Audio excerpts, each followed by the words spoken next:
नमस्कार दिव्यांग साथियों। मैं सौरभ कुमार आपके समक्ष उपस्थित हूँ एक गंभीर समस्या को लेकर। समस्या इतना व्यापक है कि दिव्यांग समाज सबसे पहला कोई आवाज उठाते हैं तो वो आवाज होता है कि हमारा पेंशन बढ़ जाए। लेकिन आज ऐसे सच से आपको रूबरू करवाने जा रहे हैं जिसको समझने की आवश्यकता पूरे दिव्यांग समाज को है। बिहार सरकार 10 सालों से यह कहते आ रहा है कि हम 52 लाख दिव्यांगों को दिव्यांग पेंशन प्रदान करते हैं और राशि 400 के हिसाब से प्रदान करते हैं। अब दोनों संख्या वो बता रहा है कि मैं 52 लाख दिव्यांगों को पेंशन प्रदान करता हूं।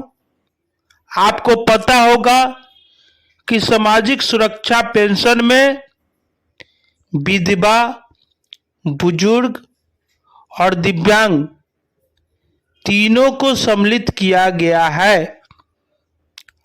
वैसी स्थिति में जब भी पेंशन को बढ़ाने को लेकर बात होती है तो एक बात प्रमुखता से बोला जाता है। वह बात ये बोला जाता है कि हमने सभी वर्गों के यानी समान वर्गों के बुजुर्गों को भी पेंशन दिया है, इसलिए इस पेंशन में बढ़ोतरी नहीं हो सकता है। विधानसभा में इस बात पर चर्चा होता है और सभी अपना खाना पूर्ति करके चुप हो जाते हैं। लेकिन उसी सरकार से एक आंकड़ा यह पूछना होगा बिहार के दिव्यांगों को कि आप ये बता दीजिए कि जब हमारा दिव्यांग अधिकार अधिनियम 2016 था तब भी हमारा जो संख्या था वो 92 लाख करोड़ रुपया था और आज जब 2016 अधिनियम हो गया और जब 21 प्रकार के दिव्यांग को सम्मिलित कर दिया गया फिर भी हमारा राशि और हमारा संख्या में बढ़ोतरी नहीं हुआ। तो यह बहुत ही दुखद है। दोनों पक्ष सही नहीं हो सकता है, उसमें से एक पक्ष झूठा हो सकता है, या हम झूठा हो या और कोई झूठा हो। जब पेंशन को बढ़ाने के लिए यह बात होता है तब लोग प्रमुखता से यह बात कहते हैं कि हमने सभी वर्गों को बढ़ाया, सभी जातियों को बढ़ाया। तो ये राशि में भी बढ़ोतरी होना चाहिए, इनकी संख्या में भी बढ़ोतरी होना चाहिए, क्योंकि राज्य सरकार का एक भी पैसा निकलता है या बजट में या किसी बजट में तो वो आंकड़ा के अनुसार निकलता है, उसका एक एक हिसाब होता है। आपने बिहार ऐसा राज्य है जो सभी जाति वर्ग के बुजुर्गों को पेंशन दिया, मानते हैं आप, ये कह रहे हैं और ये सच भी है, आपने दिया भी होगा या दिया है। लेकिन आपका आंकड़ा कुछ और कह रहा है नेताजी आपका आंकड़ा ये कह रहा है कि चाहे वो 95 अधिनियम है जब 9 प्रकार के दिव्यांग थे, चाहे 2016 अधिनियम है जब 21 प्रकार के दिव्यांग है, आपके संख्या में कोई भी बढ़ोतरी नहीं हुआ, आपके राशि में 10 सालों में कोई बढ़ोतरी नहीं हुआ। तो आप कहां से पैसा लाके उनके अकाउंट में डाल दिया? दूसरा चीज कि जब यह क्वेश्चन उठता है विधानसभा में कि इनका पेंशन बढ़ना चाहिए, तो सभी वर्गों को बढ़ा दिया, इसलिए नहीं बढ़ा सकता, अतिरिक्त बोझ हम नहीं डाल सकते। बिहार ऐसा करने वाला प्रथम राज्य है, ऐसा करने वाला प्रथम राज्य है। तो सरकारी आंकड़े का एक भी रुपया कहीं खर्च होता है तो उसका ब्यौरा, उसका हिसाब, कितने व्यक्ति को दिया, कितने राशि दिया। आप बुजुर्ग को, सभी बुजुर्गों को भी दे दिए, फिर भी आपका संख्या नहीं बना। सभी जाति वर्ग के बुजुर्गों को दे दिया, फिर भी आपका संख्या नहीं बढ़ा। 10 सालों में कोई विधवा की संख्या नहीं बढ़ा, कोई दिव्यांग का संख्या नहीं बढ़ा। जबकि हम 9 प्रकार के थे, अब 21 प्रकार के हो गए हैं। लेकिन आपका सरकारी कैलेंडर, सरकारी आंकड़ा विधानसभा तक ये बात बोल रहा है। तो अब ये बता दीजिए, और ये बात तमाम व्यक्ति जानना चाहता है कि आप झूठ बोल रहे हैं वैसे पवित्र जगह पे खड़ा होकर, जहां से सभी योजना परियोजना का घोषणा होता है और जिससे सभी समाज विकास करता है, या हमारा दिव्यांग समाज झूठ बोल रहा है?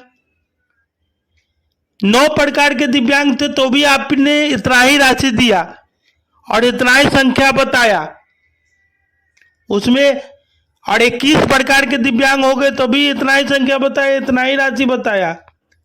तीनों को ही जोड़ के पैसा दिया जाता है। तो जोड़ के पैसा दिया जाता है विधवा, बुजुर्ग और दिव्यांग को। तो जोड़ के जब दिया तब ये कैसा आंकड़ा आपके पास मौजूद है, और उसी आंकड़े पर बजट पास हुआ, उसी आंकड़े के अनुसार, क्योंकि आंकड़े के अनुसार ही बजट पास होता है। तो आंकड़ा ही सही नहीं है तो बजट क्या पास होगा, पेंशन क्या मिलेगा? और पेंशन मिला भी तो कहीं ना कहीं वो घोटाला है, क्योंकि उसका हिसाब अगर राज्य सरकार के पास नहीं है, और सरकारी पैसे का हिसाब सभी सरकार के पास होना चाहिए। आरटीआई का जमाना है ना जी, तो आरटीआई के जमाने में इतना बड़ा फॉल्ट कैसे कि 10 साल से आपका एक ही आंकड़ा है, आपका एक ही खिलवाड़ है। और विधानसभा में बात उठ रहा है कि हम अपना खाना पूर्ति कर देते हैं, पक्ष हो या विपक्ष हो, कोई इस पर क्रॉस क्वेश्चन नहीं कर रहा है कि ये गलत है, इस पर रोक लगना चाहिए या आंकड़ा में सुधार होना चाहिए। तो आपका जब आंकड़ा सही नहीं है तो आप विकास कैसे कर दिए? और आप जब उसके जवाब में ये जवाब दे रहे हैं कि बिहार ऐसा करने वाला पहला राज्य है, तो मान लेते हैं कि पहला राज्य है, मान लेते हैं कि आपने सारा कुछ किया है, लेकिन एक भी सत्ता पक्ष या विपक्ष का नेता वहां पर खड़ा होकर ये नहीं कहता है कि आप आंकड़ा सेम बता रहे हैं, राशि सेम बता रहे हैं और डफली कुछ और बजा रहे हैं। तो शिक्षित होकर भी कब तक हमारा समाज बोकल की तरह जिंदगी जिएगा? जागरूक होकर भी कब तक अज्ञानता की तरह जिंदगी जिएगा? और जिस समाज का स्लोगन है नॉलेज इज द पावर, आज हमारा समाज नॉलेजबुल होकर भी अननॉलेजबुल वाला बात क्यों करता है? और इस झूठे दलील पर क्यों विश्वास करता है? विडंबना तो तब हो जाता है जब कुछ आदमी अपने को नेतृत्व करता बताते हैं, अगुवाई करता बताते हैं और इस आंकड़े को बड़े सम्मान के साथ लगाकर पूरे बिहार के दिव्यांगों को, पूरे बिहार के बुजुर्गों को, पूरे बिहार के विधवाओं को जागृत करने का कार्य करते हैं। और वो ये आंकड़ा लगा रहे हैं तो अंधेरी नगरी, चौपट राजा, टके का राजा, टके का खाजा।